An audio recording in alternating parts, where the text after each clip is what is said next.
Moyen-Orient. Mohammed, c'est le prénom qui a été donné à l'acteur Kivan Shtatlele, qui est littéralement aujourd'hui la star la plus connue du Moyen-Orient, qui est un acteur turc, star d'une série qui s'appelle Rouge, qui a été une déferlante monumentale en 2008, mais aussi de Ashk Memno, qui a aussi été un grand succès en 2012, et qui aujourd'hui est appelé de manière assez drôle, le Brad Pitt halal du Moyen-Orient. Alors, à l'annonce justement du fait que Babel partait en Turquie cette année, le sujet s'est imposé à nous comme une évidence. On a voulu savoir justement ce qui se passait derrière ces séries turques, comment elles fonctionnaient, comment elles étaient commandées, mais surtout s'il y avait une pression, une quelconque forme d'utilisation et d'instrumentalisation de ces séries par le gouvernement. La veille du départ, on était persuadés que nous trouverions réponse à nos questions et à la recherche de preuves que les séries turques étaient bien produites pour le Moyen-Orient avant d'être produites pour la Turquie.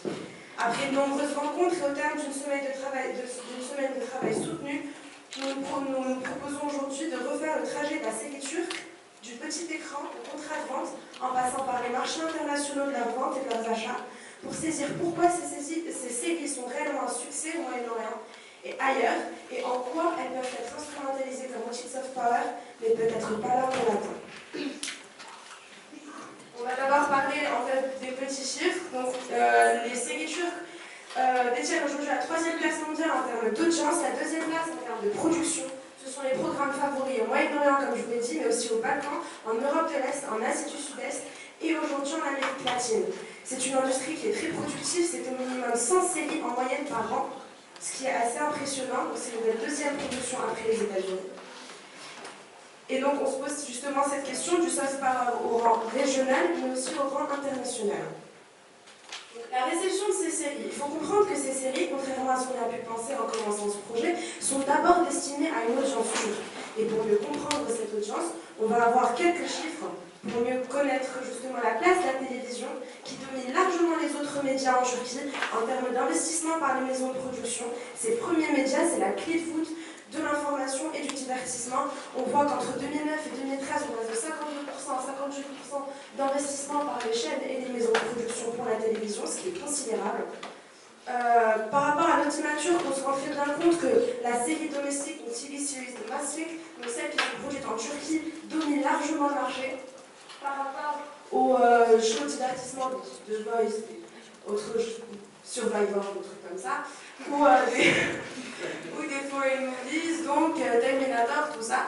Donc évidemment, c'est les séries turques qui sont prééminentes, et on voit bien qu'il y a bien un pic, une augmentation forte de leur consommation depuis 2006 jusqu'à 2012, et c'est justement l'avènement de l'industrie de la série turque comme on la connaît aujourd'hui. Et enfin, il faut comprendre que le format de cette série est un format assez original. Ce n'est pas la série de 35 minutes comme on la connaît. Normalement, c'est une série qui peut aller jusqu'à 150 minutes, ce qui est assez grand, c'est presque un film. Donc ça passe de 90 à 150 minutes, ce qui est, on va le voir tout à l'heure, très avantageux pour les acheteurs qui pourront diviser ensuite ces séries et faire une saison de 60 à 70 épisodes, ce qui est extrêmement rentable. Et donc, justement, on a en 2013 et en 2014, on a un breakdown des séries domestiques, encore une fois. On voit qu'elles dominent largement le marché.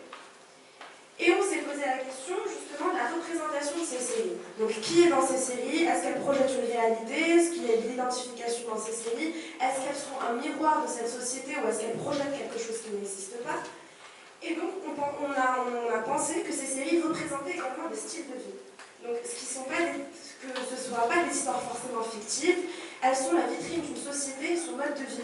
Donc, même si les personnages et les histoires sont pour beaucoup des créations, même si quelques-unes sont dites inspirées d'histoires vraies, il y a évidemment des personnages récurrents de la grand-mère généreuse, le grand-père sympathique, la jeune fille très jolie, l'amoureux, le jeune premier, enfin, des personnages qui sont très communs et qui au final peut-être ne représentent pas totalement la société turque.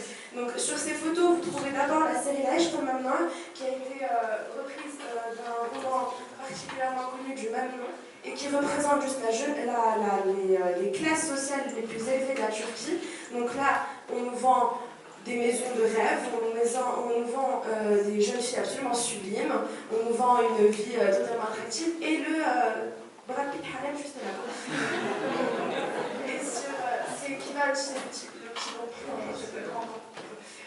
Et sur la deuxième partie, on a donc la série qui s'appelle Fatma Girls Menji, je suis incapable de le prononcer en turc, mais Marwadan Fatma en arabe, qui donc traite de l'histoire d'un viol et qui est donc totalement différente et qui a provoqué un tollé au Moyen-Orient.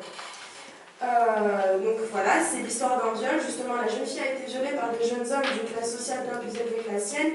Parmi eux, un jeune homme qui, lui, appartient à sa même classe sociale. Ça tombe bien, il tombe amoureux au final. Donc, c'est une histoire qui a provoqué un tollé parce que c'est la première fois qu'on parle de ce genre de problème et de ce genre de tabou dans une série. Mais c'est aussi la première fois qu'on représente ça comme un happy ending qui est au final très représentatif des séries turques.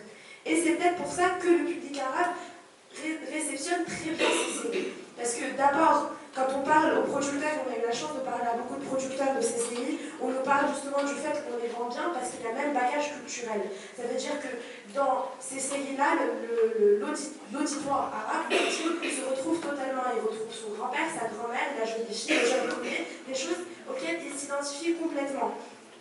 Et il y a aussi le lien primordial de l'islam. Ça veut dire que cette proximité n'a jamais existé justement dans ce marché-là. Ça veut dire qu'avant, des grandes chaînes arabes telles que MBC par exemple, rachetaient des séries turques, des séries américaines du type Glee et les traduisaient en arabe, mais justement, il y avait vraiment une forme de décalage. Alors que justement, avec les séries turques, il y a eu un espèce de lien qui s'est formé puisque les valeurs sont les mêmes, l'islam est le même, plus ou moins, peut-être bien plus ouvert, et les valeurs communes sont les mêmes également. Ce qui fait que la réception se fait bien plus facilement, et donc c'est pour ça, d'après les producteurs, que la série turque marche aussi bien au Moyen-Orient.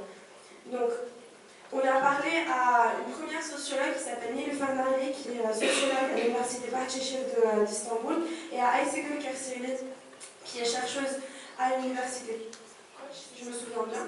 Et donc, elles nous parlent justement de la réception de cette série et qu'elles nous disent que c'est une combinaison équilibrée entre attachement aux valeurs et modernité. Et on va voir pourquoi est-ce qu'il y a cette nécessité de s'attacher à ces valeurs-là. Et il y a aussi la promotion d'un modèle turc. Et c'est ce qui nous a plus intéressé, parce que les personnages sont modernes, mais ils restent ouverts.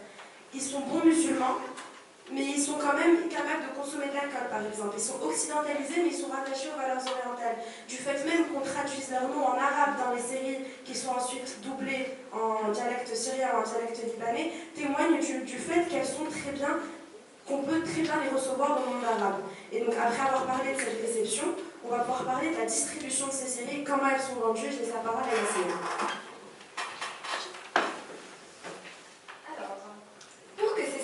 Arrivent à nos écrans, il faut qu'elles soient distribuées. Et la Turquie a réussi à orchestrer cette distribution de manière magique. Alors, donc, ces séries sont d'abord diffusées à l'échelle nationale, donc c'est en Turquie, puis elles viennent dans nos écrans, elles apparaissent et nous sommes éblouis. Donc, comment ça se passe? C'est pas de la magie pure, il y a des salons télévisés internationaux, comme le Discope auquel nous avons pu nous rendre à Istanbul grâce à l'aide de Fanny Manoury, qui est l'attachée audiovisuelle au consulat de France à Istanbul. Et donc ces marchés, ce sont des grands marchés, des véritables centres commerciaux de programmes audiovisuels. Il y a des stands partout, des vendeurs, des acheteurs qui circulent à la recherche de la série de leur rêve. Et donc on a des vendeurs qui sont dans des stands, qui sont donc d'un côté les grandes chaînes télévisées comme la TRT, Canal D, ATV, enfin toutes ces grandes chaînes turques qui ont des séries, mais aussi des agences de marketing de séries, la Global Agency, qui vont rendre ces séries turques aussi célèbres que des séries américaines. Elles vont se charger de tout ce qui est trailer, tout ce qui est promotion, affiches et starification des acteurs. Donc là, on voit qu'on a beaucoup de vendeurs, mais on a aussi beaucoup d'acheteurs qui proviennent de beaucoup de pays dans le monde. Alors la majorité des acheteurs, ce sont les Turcs. Il y avait 44% de Turcs dans ce salon, ça veut dire que le public turc est le premier qui est visé. Il représente une audience d'à peu près 30 millions de téléspectateurs. Mais on a aussi beaucoup de public provenant du Qatar. Ça représente à peu près 8%, mais aussi de la Libye. On avait un peu de Russie, d'Irak et de Liban, et bien sûr les Émirats Arabes Unis, donc tout ça représente le Moyen-Orient en plus aussi. et beaucoup de pays des Balkans. Il y avait la présence de la Croatie, de la Bulgarie, de la Serbie, de la Hongrie. Et puis, bizarrement, il y avait aussi l'Espagne et le Royaume-Uni. Donc on voit qu'il y a quand même un peu de succès. Alors, donc maintenant, ça nous permet une sorte de couverture un peu internationale de la série turque, qui va bien sûr se diffuser, comme on voit ici, en Afrique du Nord, au Moyen-Orient, au Golfe, au Balkan. Donc, j'oublie d'entourer la Russie, mais il y a aussi la Russie. Et même la Chine et tous les pays d'Asie du Sud-Est qui sont un peu musulmans, comme l'Indonésie, la Malaisie. Et aussi l'Amérique du Sud. Donc voilà, l'Amérique du Sud a peut-être renoncé aux télénovelas pour se concentrer un peu plus sur les séries turques. Mais ces séries, alors comment est-ce qu'on va les vendre? Et quels arguments est-ce qu'on va utiliser? Donc dans ce salon, on a des tables. Donc ce n'est pas à moi qui essaie de se faire passer pour une acheteuse. Alors avec des vendeurs et des acheteurs. Donc les vendeurs viennent et nous disent voilà ce que nous avons à vous offrir. Nous avons des séries pour tous les goûts. Des soap-opéras, des policiers, des séries politiques, des séries historiques. Donc, qui que vous soyez, venez comme vous êtes. Il y a aussi des moyens de production qui sont à la hauteur, parce qu'on se dit qu'avant 2008, il y avait des séries qui n'étaient pas de très bonne qualité, mais maintenant, on a des grands moyens de production. On a aussi de très beaux acteurs, et qui sont carrément hissés au rang de stars. Donc maintenant, les gens vont non seulement regarder la série parce qu'elle est bien, mais aussi parce qu'il y a leur acteur préféré. Et ensuite, pour les arguments externes, on va dire qu'il y a aussi beaucoup de proximité culturelle. Vous savez, nous avons les mêmes valeurs, nous n'avons pas de choses mauvaises dans nos séries.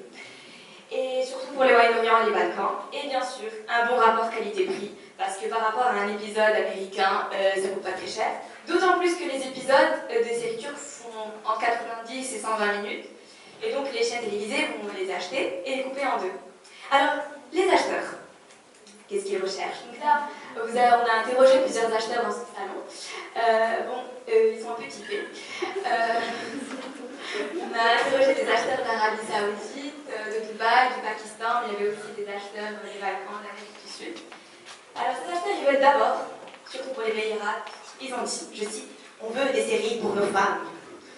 Parce que ce sont des pays où il y a quand même beaucoup de femmes au foyer. Ces femmes au foyer ont besoin de se divertir.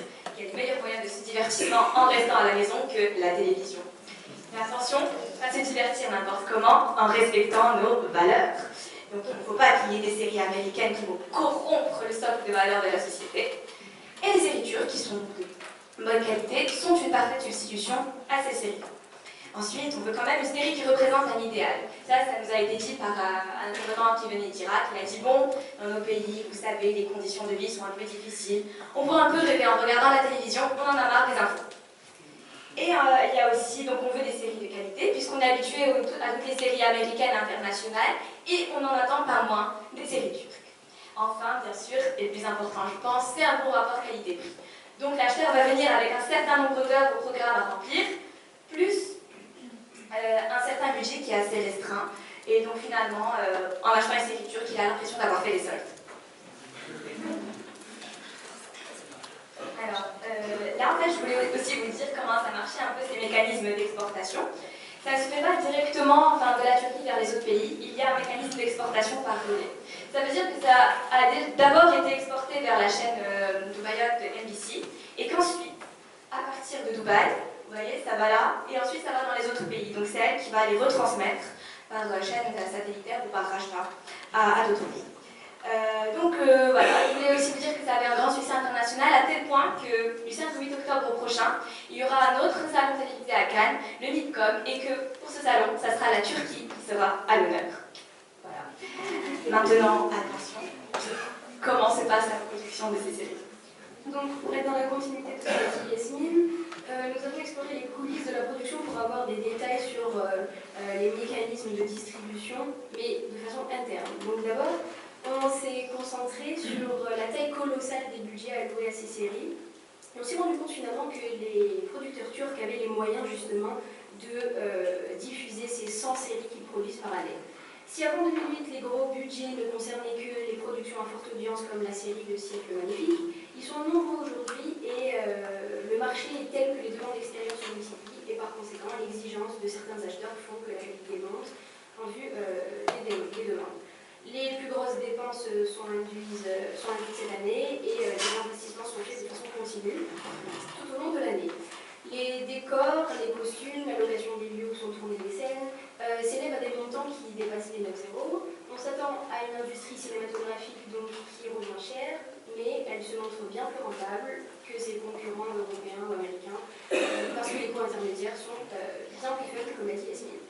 Le succès est planétaire et on assiste à des transactions achat-vente qui se font désormais dans des salons organisés, des salons assez prestigieux, dans des congrès où les places se vendent à des centaines de dollars, justement limiter la demande qui se doit grandir année après année. Et ces salons se tiennent pendant la saison de janvier à avril, car elles annoncent les nouvelles productions qui sont déjà prêtes pour la rentrée de septembre. La production des séries turques est une marque de fabrique turque, un produit made in Turquie, et la personnalisation des tournages et le choix de certains réglages font la singularité des productions cinématographiques de ce pays. Et pour illustrer ce point, il semble intéressant de se pencher sur un cas d'étude qui, en fait, est une série blockbuster avec à elle seulement 150 millions de téléspectateurs dans le monde, Le siècle magnifique, dont on va vous montrer le trailer.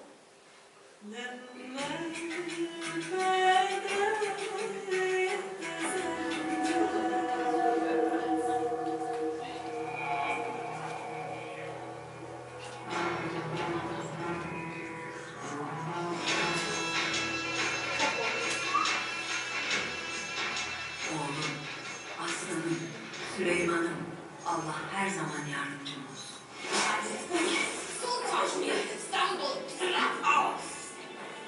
Sultanım sizin o kadar hasretim ki.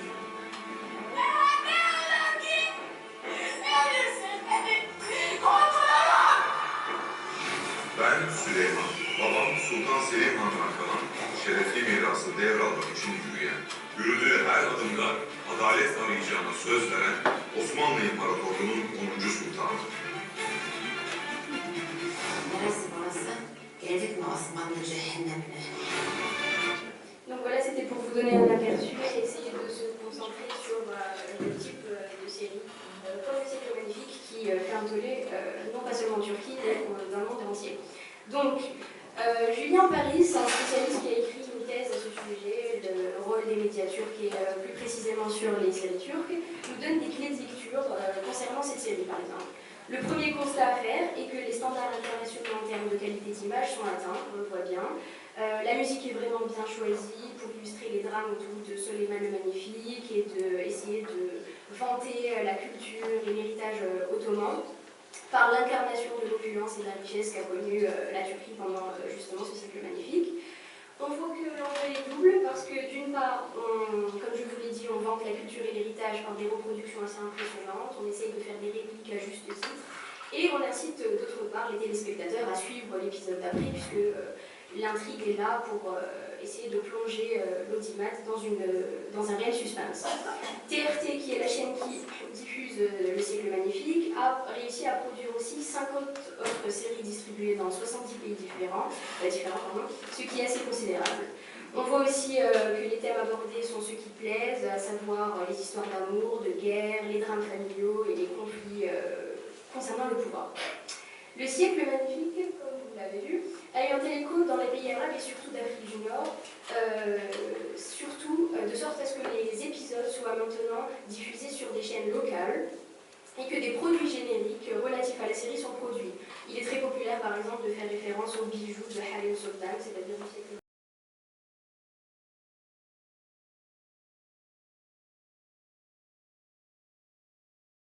C'est la durée des épisodes, Yasmine l'a déjà souligné, mais il faut comprendre que si les épisodes américains ou européens n'excèdent pas les 50 minutes, il s'agit de 90 minutes, donc 1h30 par épisode pour les séries turques.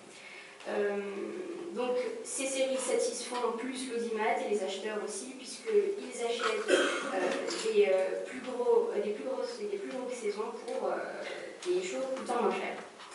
Les séries battent leur plein, et c'est le cas de dire en termes aussi de bénéfices. Le PDG de TRT indique que, par exemple, au début de la production, chaque épisode était vendu à 300 $, alors que maintenant les saisons sont vendues complètes à 150 000 $, et en 2013, on arrive à 150 millions $ de bénéfices. Le secteur grossier à vue d'œil et agriculture financement, ce qui ne nuit pas forcément aux séries prises individuellement parce que les productions sont rentables. Le téléspectateur fera peut-être la différence entre une série blockbuster comme Le Siècle Magnifique et une série de seconde catégorie, mais il pourra suivre les deux parce qu'il y trouve son compte, à savoir le divertissement. L'autre point intéressant sur lequel on va passer vite, c'est la condition de travail des employés. Les coulisses de la production sont moins brillantes que les productions turques, puisque AES Kulkiservi, dont a déjà parlé Emina, rapporte des faces intéressantes, enfin un peu moins glorieux, à savoir que la Turquie Kartpostal n'est pas non plus celle que l'on retrouve derrière les productions. Les mauvaises conditions de travail échappent aux restrictions légales inexistantes parce que l'industrie connaît une envolée relativement récente et n'a pas fait surgir de ce fait un cadre approprié pour la protection des droits des travailleurs. De toutes ces questions de réglage, il est évident que s'ensuit la problématique de la censure en Turquie et c'est clairement le cheval de bataille des producteurs turcs qui rêvent de voir l'agenda politique dans lequel ils peuvent se baigner se grossir. Pour avoir de plus amples informations, nous avons rencontré encore la sociologue Niloufler dont il a été encore question de l'université de Bahçeşehir et elle nous a donné des informations très utiles concernant le mode de fonctionnement des diffusions de ces séries. L'organe le plus important concernant la censure et le contrôle de l'audiovisuel est le RTUK, qui est une agence nationale qui jouit d'un soutien assez important de l'audimat du gouvernement turc, puisque certains membres de l'Assemblée nationale font partie du board du RTUK. Pour ce qui est de la censure, j'en dirai 2 points avant de passer à la conclusion. Elle est assez floue parce qu'elle n'annonce pas des règles précises, mais reste juste dans la protection de l'éthique et des valeurs turques comme socle voilà, je sais pas, de la culture turque. Voilà. Ok, donc pour la suite de la censure, pour avoir accès à notre vidéo, je vais conclure un peu sur cette idée de soft power avec laquelle on a démarré et le résultat qu'on a obtenu. Donc là, on a vu comment c'était la série turque de la réception à sa production si on va dans un sens inverse. On va dire qu'en Turquie, il y a un socle moral, il y a des valeurs à respecter, ces valeurs entre nationalisme et islam. Ces valeurs sont instrumentalisées dans des lois constitutionnelles. Parce que, par exemple, dans la Constitution, on dit que l'État veille à l'application des valeurs concernant la famille. Et la série, elle, c'est un support de transmission de ces valeurs, parce que la télévision est un média très favori en Turquie. Donc, il n'y a pas de meilleur moyen pour transmettre ces valeurs que la télévision et donc les séries. Donc on a un vecteur de ces valeurs et on se demande si le gouvernement va s'en mêler. Alors, le ministère du Tourisme et de la Culture va bien sûr apporter un support à ces séries pour les promouvoir, mais il n'y a pas de directe contribution du gouvernement à ces séries. Tout ce qu'on peut savoir, c'est qu'il y a de la censure a posteriori parce que ces séries n'ont pas respecté des lois constitutionnelles. Pour ne pas avoir de censure a posteriori, il y a de l'autocensure a priori au niveau des chaînes de production. Il faut aussi savoir que ces séries sont très concurrentielles. Il y en a 100 qui sont produites à peu près par an et qu'à peu près la moitié sont juste arrêtées en cours de saison parce qu'elles n'ont pas rencontré un grand succès. Donc avant d'avoir nos séries dans nos écrans à l'international, ce sont des séries qui sont à peu près présélectionnées par un public turc qui va les apprécier ou les déprécier.